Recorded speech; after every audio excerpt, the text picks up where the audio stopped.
All right, picture this. Your country was just in a civil war, but it ended. And the guy who seems to have won, the president, is all of a sudden shot in a theater by a well-known actor. And that actor somehow managed to escape. Now he's on the run. People want to find him. That is all covered in the new Apple TV Plus series, Manhunt.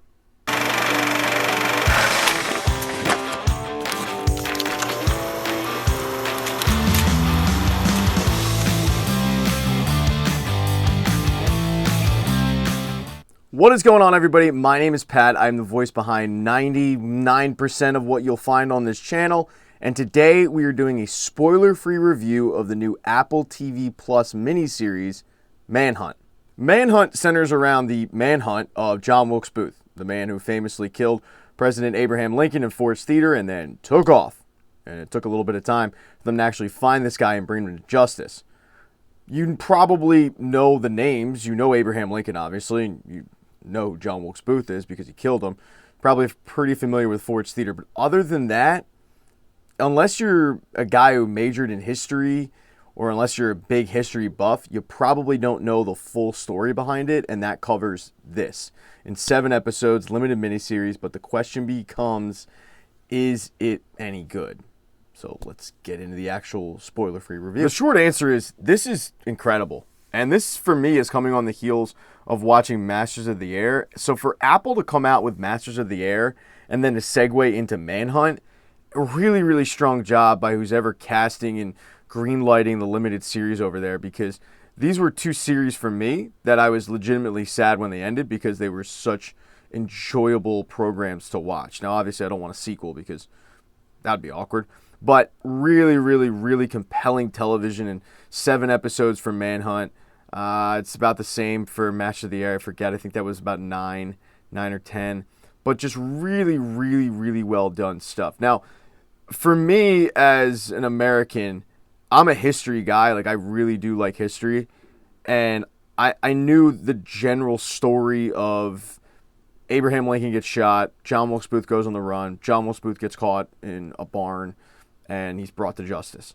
So I'm not really breaking news there. You can Google that. But I didn't know all the ancillary stuff with it. And that's what I found fascinating. And that's what they did so well in this show, is they really made you realize what a fragile state the United States was at the time. And that's just something that, because the war was well over 100 years ago, you either didn't think of or just flat out forgot. You also, in our society of instant, news and you know exactly where everybody is, you do forget what it was like to try to find anybody back then. And I'm not talking like a couple years ago when there wasn't cell phones, or no, I'm talking like they're putting out posters and that's about it, and just relying on that news getting to people day late, 2 days late, 3 days late. So that was like, oh yeah, how would you track somebody down basically just using nothing but word of mouth and tips? But I want to circle back to the fragile state of America, because that was something that I didn't even think of. And they do such a good job in this series of pointing out that, yes, while the Civil War seemingly ended, the Confederacy is far from dead. In fact, there's a big push for the Confederacy to fight on and take the country. Jefferson Davis, the president of the Confederacy, is on the run. They don't know where he is. And now you've got the President of the United States shot. And he had all these big plans, but how does he enact those big plans? So the real star of this show isn't John Wilkes Booth, and it certainly isn't Abraham Lincoln, although he's in it a lot. The real star of the show is Edwin Stanton, who was the Secretary of War, and that's played by Tobias Menzies. And he is so good in this role. Now, when you look up Edwin Stanton just on Google Images and you look up Tobias Menzies, the casting isn't great in terms of the looks department. I mean, they completely threw that out of the window, but you understand why, because Tobias Menzies was so good in this role as basically Abraham Lincoln's right-hand man. He's the Secretary of War, but he was the guy who was really in charge of trying to track down John Wilkes Booth and not only bring him to justice, but really put the country at ease, because for the Union, they really, really wanted to make a statement that, hey, we did win the war. The Confederacy is dead. And now you've got this guy who's running around trying to get to Richmond, Virginia, to basically go to Jefferson Davis and be like, hey, I'm the guy who did it. And he had these grandiose ideas of becoming the president of the Confederacy and how the Confederacy would live on. The other thing that I don't think that a lot of people realize is just what a star John Wilkes Booth was. Like, he wasn't the be-all, end-all. He wasn't exactly Tom Cruise, but, like, he was Liam Neeson. Like, he was recognizable, and people knew who he was. Plenty of people would see him and be like, oh, hey, I saw you in this play, I saw you in that play. Movies weren't invented yet, so plays were it. They were what people would go to. And he was a very, very well-known actor. That's one of the reasons why he was able to get out of Ford's Theater so quickly. So I don't think people realize that when you hear the name John Wilkes Booth, you just go, oh, that's the guy who shot the president. It would literally be the equivalent of a well-known actor today shooting the president, and that is wild when you really think about this. Wasn't just a random person. This was a celebrity who was well known, who was just an absolute piece of crap that walked in and just, yeah, Lincoln, goodbye.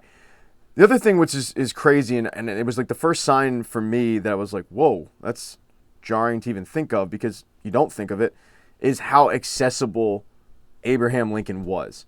Now, shortly after Abraham Lincoln was killed, because he was the first president that was killed and assassinated, they did enact the Secret Service, the actual Secret Service, but like, this dude's just like walking in to the theater, no one around him, just him and his wife, just arriving like normal patrons.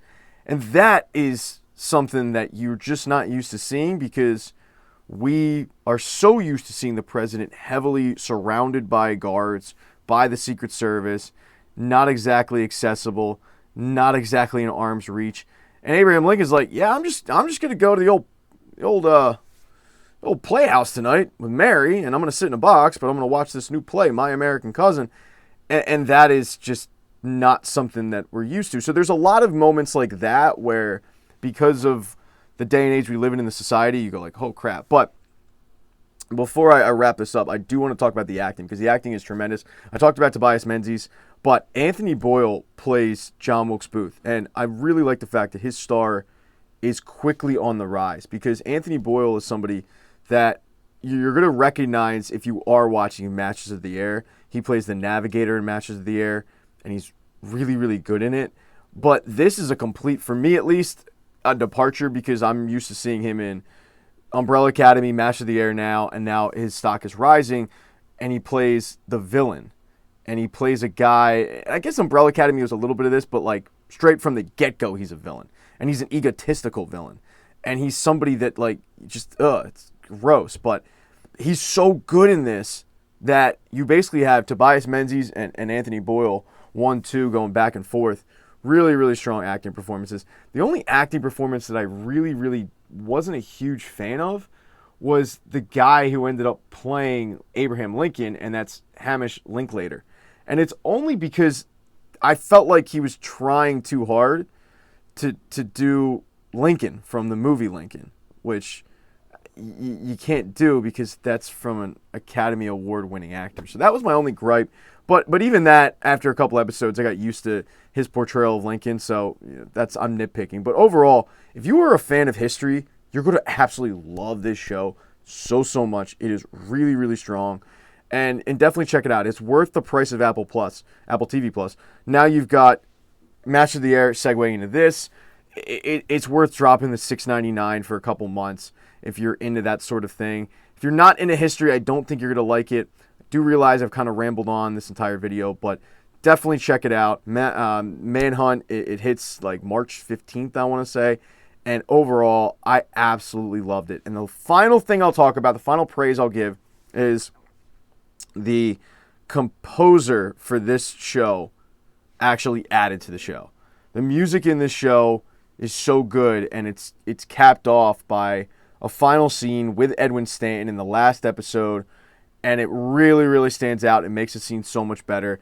The composer's name's escaping me. Hit thumbs down for that, but he's in a band called The National, and